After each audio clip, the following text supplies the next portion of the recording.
Cuando Piotr Nowak salió de su departamento en el barrio de Mokotów, en Varsovia, aquella fría noche del 28 de octubre de 2014, no hizo nada que no hubiera hecho muchas veces antes. Revisó que llevará la billetera, el teléfono, los documentos, el pasaje aéreo y una pequeña valija de mano. Cerró la puerta con cuidado y ajustó el abrigo oscuro, adecuado para el otoño polaco. Afuera llovía con suavidad. La temperatura rondaba los 3 grados y el aire húmedo obligaba a caminar sin detenerse. Piotr era un hombre de rutinas claras. Trabajaba en el sector comercial y estaba acostumbrado a los traslados breves, a los horarios ajustados, a los viajes domésticos que comenzaban y terminaban sin dejar huella. Nada en esa salida rompía su lógica cotidiana. Piotr se había casado por civil el 12 de septiembre de ese mismo año, con Klara Nowak. Habían elegido una ceremonia sencilla, casi administrativa, con la intención de reservar el verdadero encuentro familiar para la boda religiosa, prevista para noviembre en Cracovia. Para ambos, ese ritual tenía un peso distinto. No era solo una celebración, era la confirmación espiritual y pública de una vida en común que recién empezaba. Klara se encontraba en Cracovia ocupándose de los preparativos finales. Llamadas, listas, horarios, confirmaciones. Piotr acompañaba desde la distancia con su calma habitual, resolviendo lo práctico, seguro de que todo estaría listo a tiempo. Ese viaje tenía un objetivo simple: ultimar detalles y regresar. Nada en esos días sugería urgencia ni conflicto. No hubo despedidas especiales ni palabras que pudieran ser recordadas. El traslado no era una decisión, ni una ruptura, ni un umbral. Era solo un viaje más. El aeropuerto Chopin de Varsovia operaba con normalidad la noche del 28 de octubre de 2014. Las pantallas de salidas mostraban vuelos domésticos y regionales sin demoras significativas. No había alertas meteorológicas ni interrupciones técnicas. El tránsito era moderado, propio de un martes por la noche. Piotr ingresó a la terminal poco antes de las 20:40.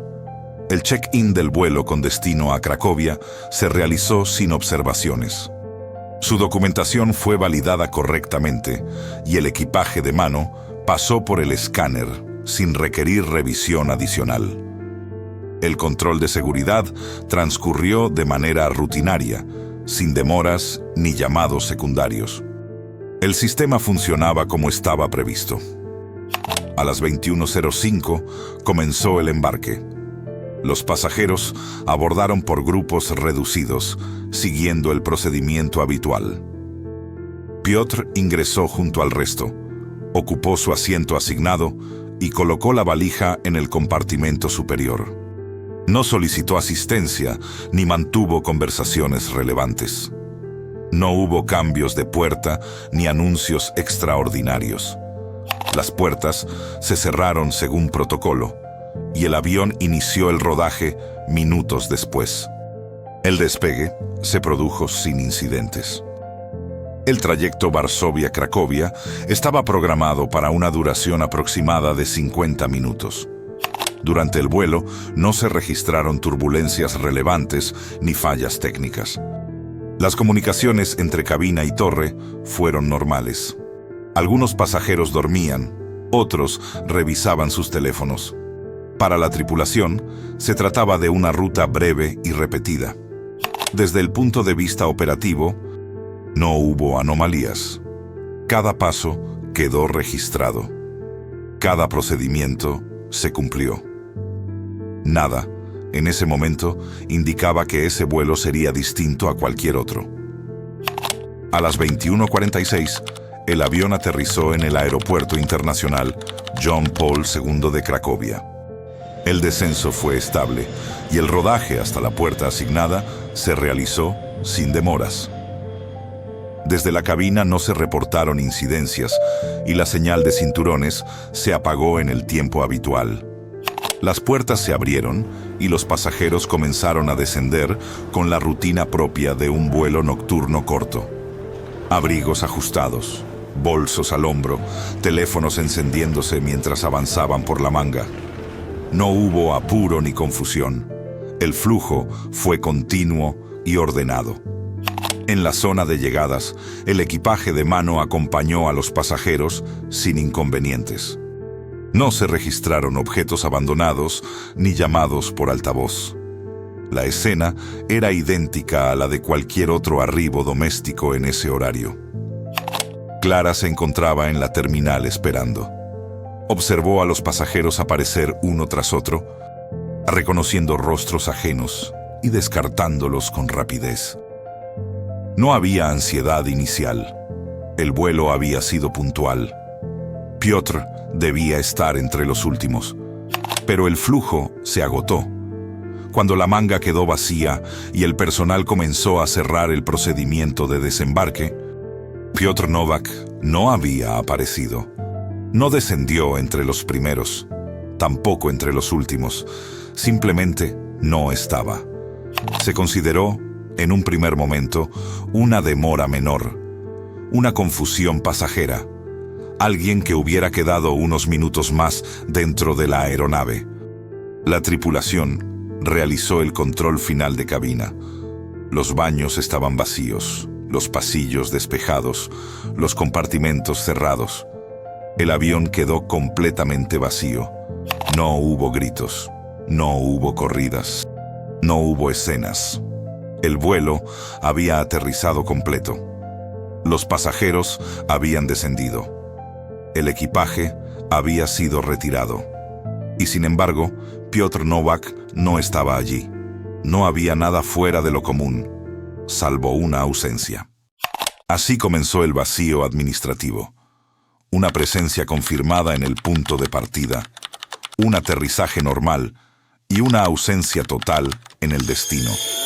Una secuencia que no violaba ningún procedimiento, pero que tampoco ofrecía una explicación posible sin forzar los límites del sistema que debía registrarlo todo. La intervención policial comenzó esa misma noche, siguiendo el protocolo establecido para incidentes en zonas de tránsito aéreo. La actuación quedó a cargo del inspector Tomasz Lewandowski, de la Policía Nacional de Polonia, asignado al área aeroportuaria de Cracovia. El primer paso fue la verificación administrativa del vuelo. El check-in de Piotr Novak figuraba como confirmado en el sistema del aeropuerto Chopin de Varsovia. La documentación había sido validada sin observaciones y el embarque constaba como correctamente registrado. No existían alertas asociadas a su nombre ni inconsistencias en los datos personales. Se revisaron luego los registros de abordaje. El asiento asignado a Piotr aparecía como ocupado durante el vuelo. No hubo cambios de último momento, reasignaciones ni solicitudes de asistencia. Desde el punto de vista del sistema, Piotr había subido al avión junto al resto de los pasajeros. El siguiente procedimiento fue la comprobación de salidas registradas en Cracovia. No existía constancia de que Piotr hubiera cruzado los controles de desembarque ni de que hubiera abandonado la zona segura del aeropuerto. Ninguna cámara lo mostraba transitando la terminal. Ningún empleado recordaba haber interactuado con él. También se descartó una salida por áreas restringidas. No hubo accesos activados, puertas de servicio abiertas, ni movimientos fuera de protocolo.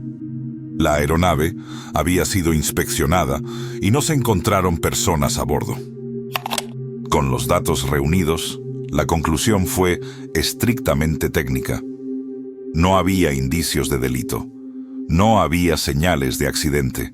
No existía evidencia de intervención de terceros. El caso fue clasificado como desaparición sin evidencia criminal. Desde ese momento, Piotr Novak dejó de ser un pasajero y pasó a ser un expediente.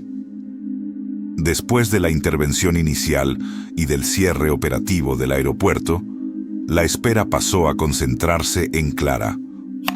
No hubo una escena definida que marcara el comienzo del duelo.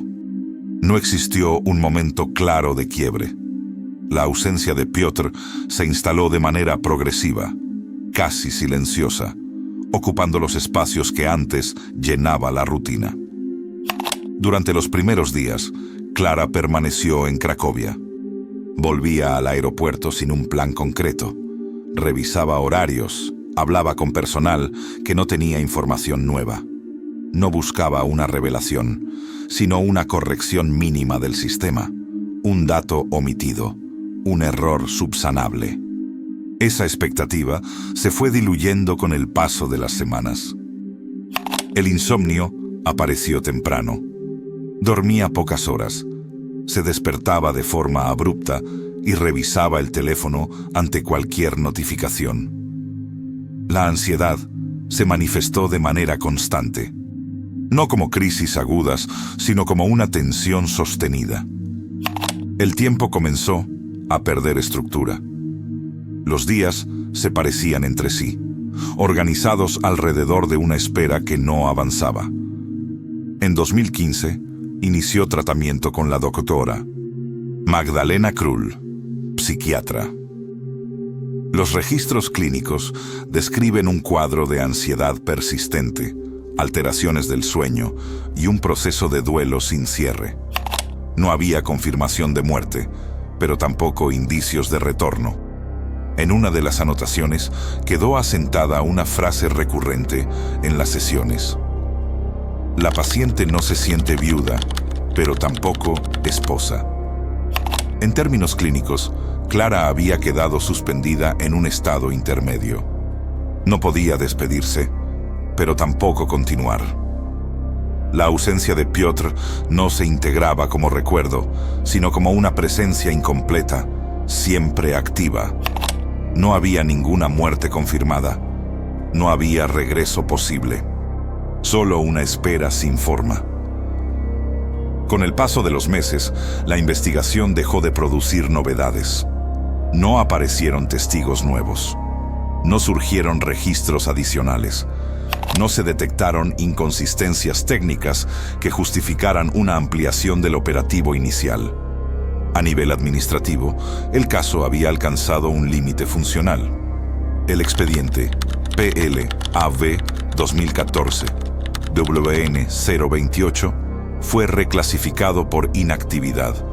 La documentación confirmaba el check-in, el embarque y el aterrizaje del vuelo.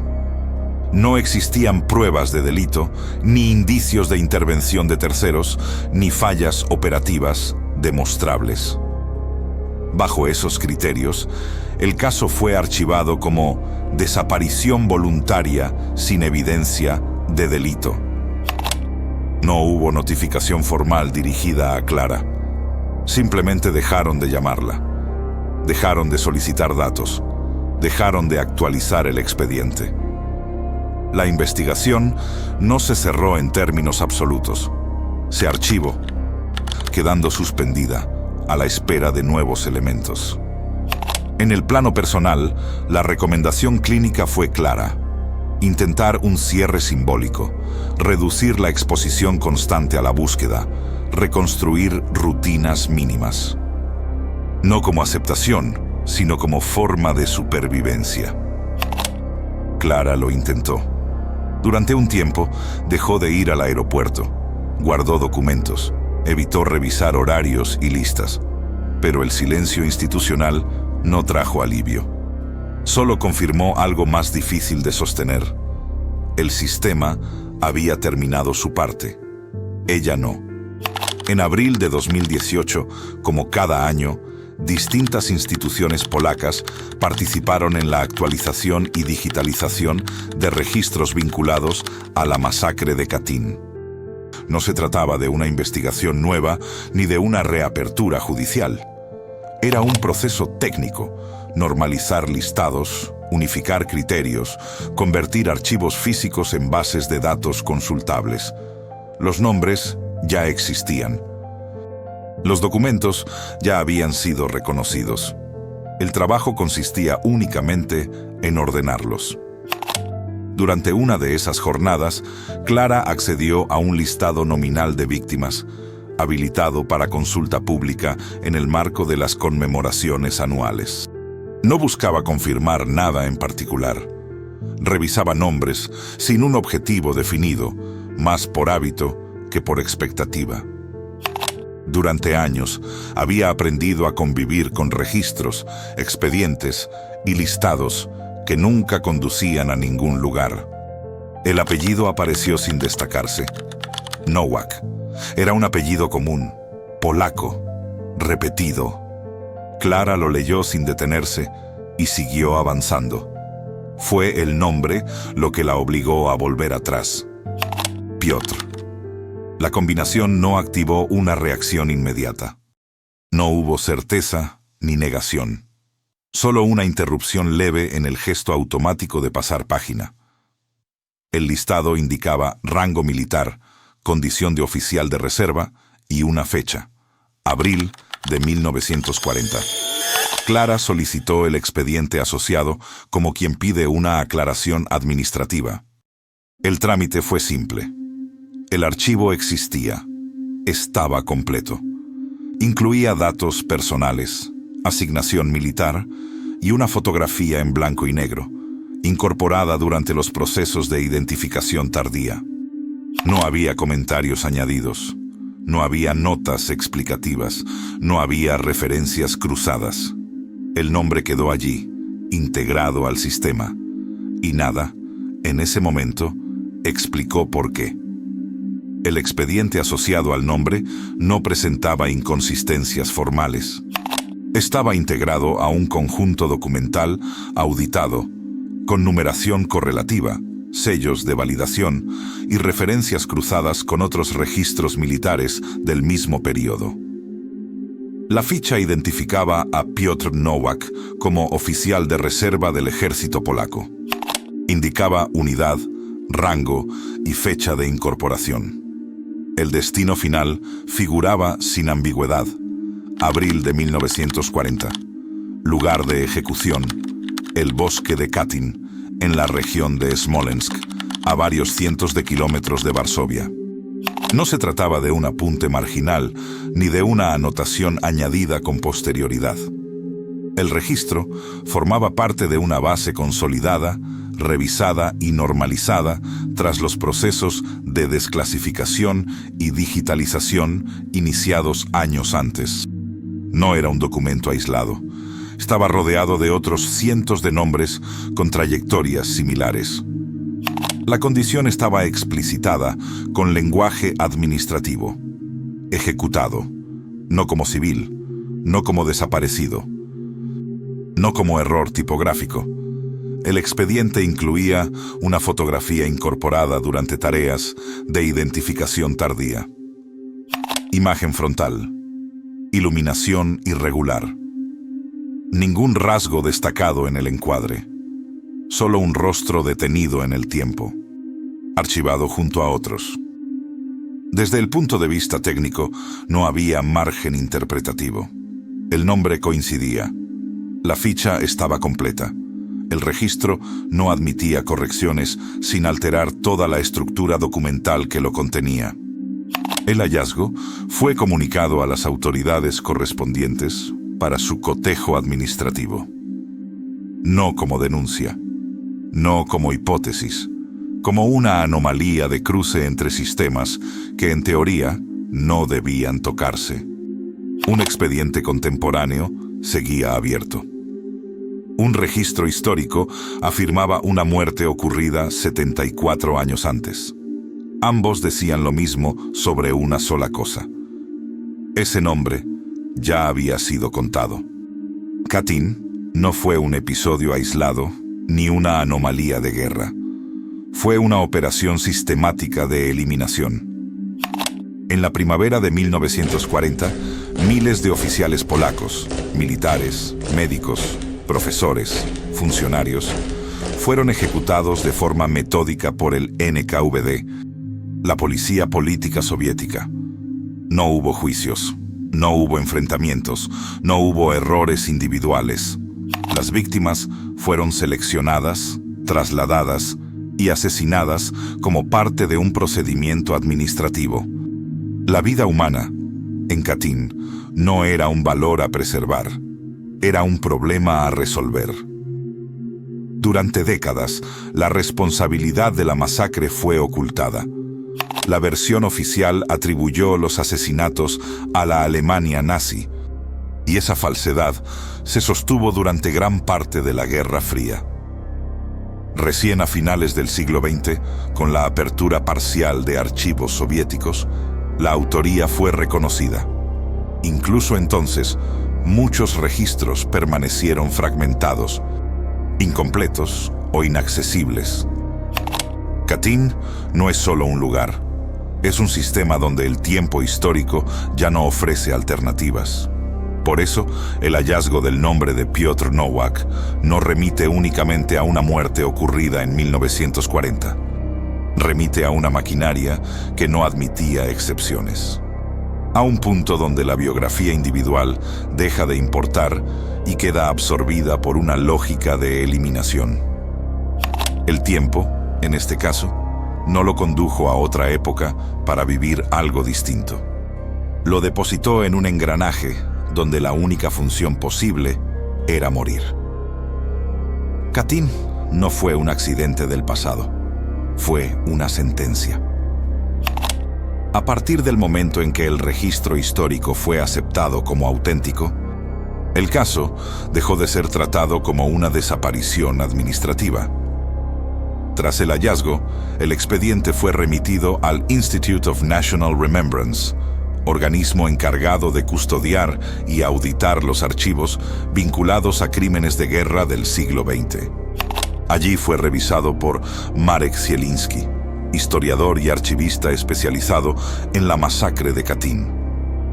Su tarea no era interpretar ni explicar, sino verificar consistencia documental. El nombre de Piotr Nowak no aparecía de forma aislada. Integraba una serie completa de registros, listados de oficiales, órdenes de traslado, fichas personales, fechas de ejecución y ubicación geográfica. La documentación formaba parte de un conjunto auditado en múltiples instancias, a lo largo de años y bajo distintos contextos políticos. No dependía de una sola fuente ni admitía correcciones individuales sin afectar toda la estructura. Zielinski fue claro en su conclusión, formulada sin dramatismo. Cuando un nombre encaja en todo el sistema, deja de ser una hipótesis. No se trataba de un homónimo, no de un error administrativo, no de una confusión corregible. Desde el punto de vista histórico y documental, Piotr Nowak no era un desaparecido, era un ejecutado, y esa condición no admitía revisión.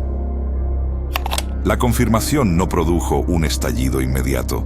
No hubo una reacción visible que marcara el momento exacto del quiebre. El efecto fue más lento y más profundo.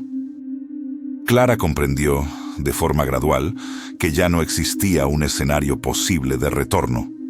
No se trataba de aceptar una muerte reciente, ni de asumir una pérdida dentro de los márgenes habituales del duelo.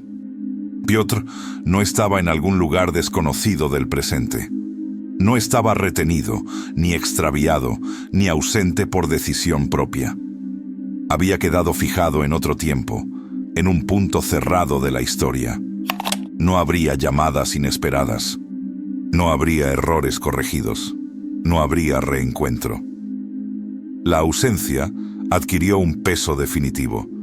No porque existiera un cuerpo, sino precisamente porque no lo había. No había tumba.